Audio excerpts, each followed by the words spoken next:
What happens when the fighter with the most raw talent becomes his own worst enemy? He had faster hands than his brother Fedor, more power in his punches, and a presence that froze opponents in place. So why didn't Alexander Emelianenko become the greatest heavyweight in MMA?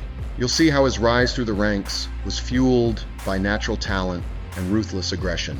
We'll break down some of his most jaw-dropping fights, and why so many believed he was even better than Fedor. And by the end, you'll have the full picture.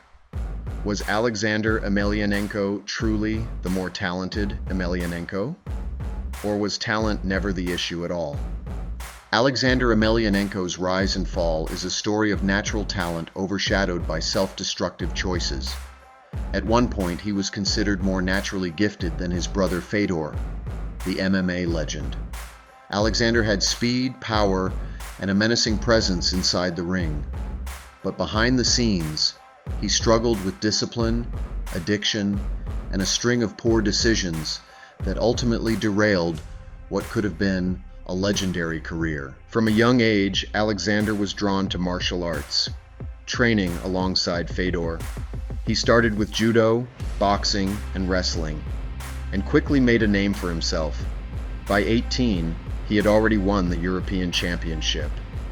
But even then, warning signs were showing. He served prison time for undisclosed criminal activity before launching his MMA career in 2003 with Fedor's help. His early run in PRIDEFC was explosive. He racked up impressive wins, knocking out opponents in under a minute and showcasing elite-level striking and ground control. But despite the success, Alexander often skipped training and preferred partying over preparation. He developed a growing alcohol problem, which affected his performance and professionalism. This was most evident during his high-profile fight against Mirko Cro Cop, where instead of training, Alexander spent time drinking and clubbing. Unsurprisingly, he was knocked out by Cro Cop's signature high kick. While he bounced back with a few quick knockouts, his commitment never matched his potential. As pride shut down and the MMA scene shifted, Alexander didn't follow top fighters into the UFC. Instead, he fought in smaller promotions and even tried boxing. Although he continued to win fights, his level of competition dropped and his addiction worsened. He began showing up drunk to seminars and training less. By 2010, his 8-fight win streak ended in a brutal leg kick, TKO loss, to Peter Graham. Later, he suffered more defeats and eventually announced his retirement in 2012 due to injury and family reasons. That retirement didn't last. He came back for money fights, including one against Bob Sapp. But the worst was yet to come. In 2014, Alexander was accused and later convicted of sexual assault, resulting in a prison sentence. This not only ruined his reputation, but also led his brother Fedor to publicly cut ties with him, saying Alexander was dead to me.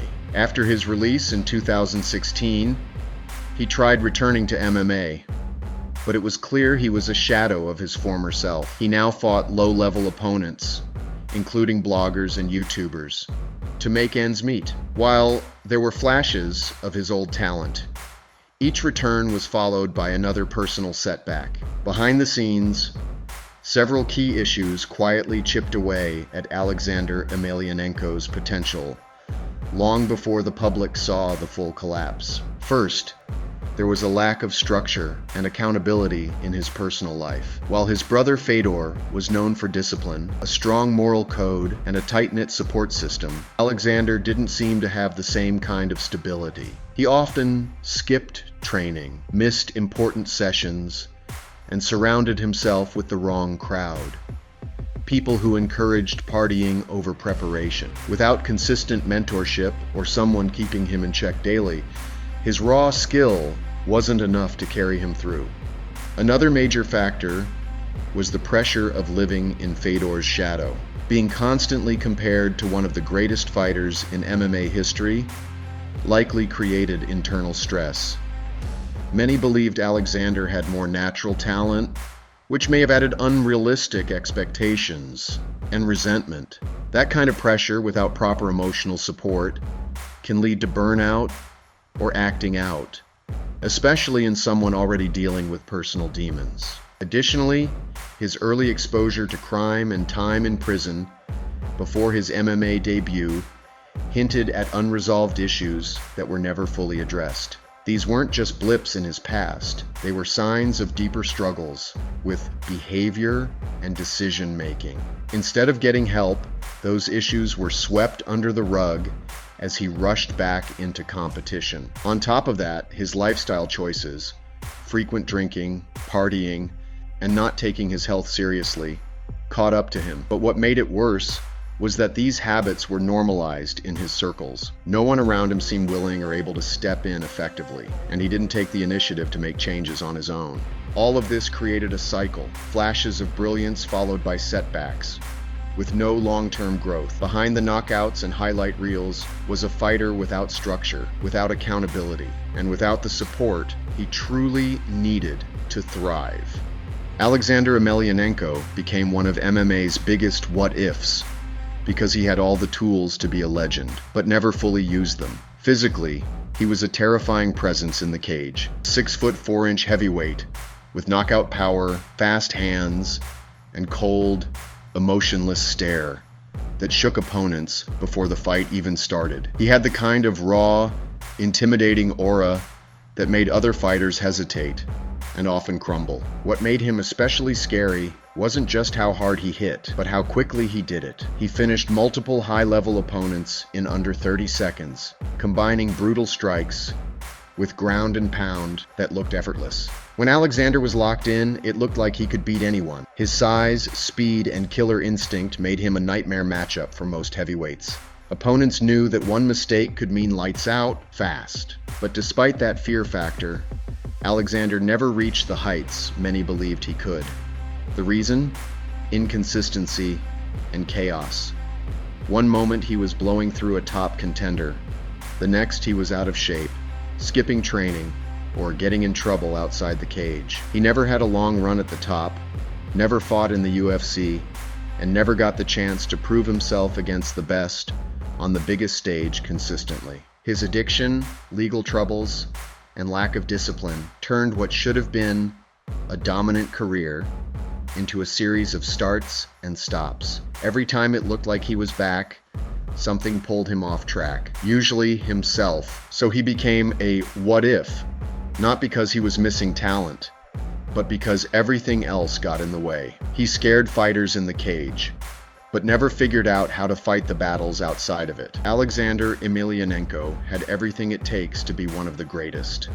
The power, the speed, the killer instinct. At his best, he was nearly unstoppable, but his biggest fight was never inside the cage. It was against his own choices, his lifestyle, and the people he surrounded himself with. What makes his story so wild is how quickly things flipped. One moment he was knocking out top fighters in seconds. The next, he was fighting random internet personalities just to stay in the spotlight.